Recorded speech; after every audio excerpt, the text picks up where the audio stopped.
Plagiarism is one of the most common types of academic misconduct that has serious consequences. Therefore, if you are a student or a researcher, in this video, in very simple way, I will explain everything about plagiarism. What plagiarism is, how it occurs, its consequences, how one can prevent it, tools to avoid plagiarism, and some of the most common doubts students and researchers have about plagiarism. So watch the video without skipping. So, what is plagiarism?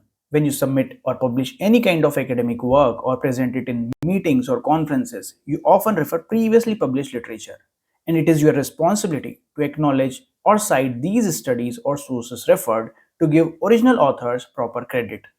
Not doing so is an act of academic misconduct, which is termed as plagiarism. In other words, plagiarism can be defined as presenting someone else's ideas, works, or other such information without giving them appropriate credit.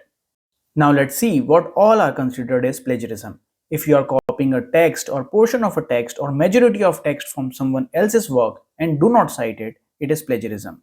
Even if you alter few words or paraphrase the text without citing the original source, it is still plagiarism. If you are reusing the text from your own previously published work and do not cite it, it is considered to be self-plagiarism.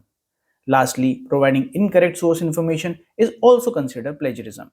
Therefore, whether it's your own study or done by someone else, copying it directly or paraphrasing without citing the referred work or giving appropriate credit to the original authors is considered as plagiarism. But what are the major reasons for plagiarism to occur? First common reason is that students and researchers directly copy portion of the text from papers to save effort and time, and intentionally or unintentionally forgets to cite them. The second reason is that author want to take entire credit and show that the work is novel and original by paraphrasing the text and thus try to hide the original source or the authors originally contributed. The third reason is blindly relying on AI tools to write essays and articles. Users of AI tools often do not go through the entire text and verify original source, which might result in plagiarism. Thus, I always advise to use AI tools responsibly and for assistance purpose only.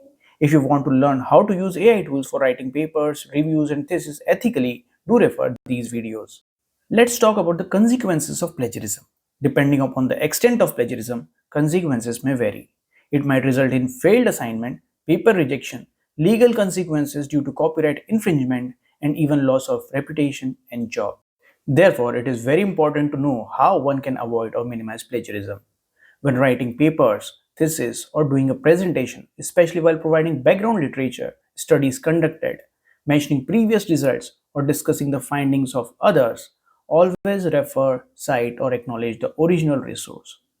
Citing papers while you write is the best practice. For this, you can use tools like Cite AI to find source paper or information related to the topic or statement and cite it. Lastly, always get your documents and papers checked for plagiarism with authentic tools like Turnitin and Authenticate before submitting it.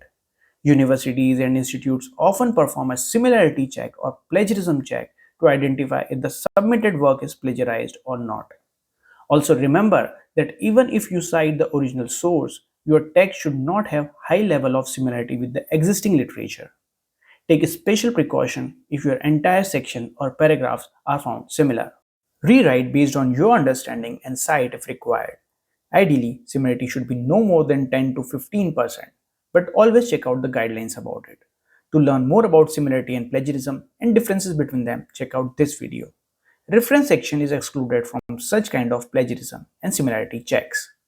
Based on the report, if high similarity is found, consider making necessary changes, rewriting or citing the original source. Even if you write everything by yourself, you should always check for plagiarism before submitting the document. You might invite unintentional plagiarism. Now let's see how you can cite the original source. For research papers, patents or presentations, you can mention the name of the authors along with the publication year as mentioned here. Complete reference may be provided at the end of the document, following formatting guidelines. You can manually cite the papers, use Google Scholar to cite, and you can also use free reference managers like Zotero for citing the papers and automatic formatting of references as per different journal styles, which is much easier. Detailed tutorial about Zotero is linked in the description. But is there any limit of citations? In general, there is no such rule about how many papers one can cite. However, few journals have limit for maximum number of papers that can be cited. In such case, authors should identify which studies are less relevant and can be omitted. To sum up the today's video, we have learned that plagiarism is a kind of academic misconduct, showing the work of others as your own by not giving them appropriate credit or citation. It may be intentional or unintentional, and every effort should be made to avoid copying and paraphrasing the text to avoid plagiarism. Rather, focus on original writing. Always get the document checked for similarity and plagiarism using reliable tools before submitting to avoid academic misconduct and consequences of plagiarism. I hope you find this video helpful. Do check out my entire research and publishing series. I work really hard to create such helpful videos for you. They can immensely help you in your academic and research journey. Do not hesitate to comment below if you have any problems or challenges and want to suggest me any topic for my next video. Lastly, if you want to stay informed about my latest uploads, do not forget to subscribe and hit that bell icon. Thanks, and I will see you in my next video.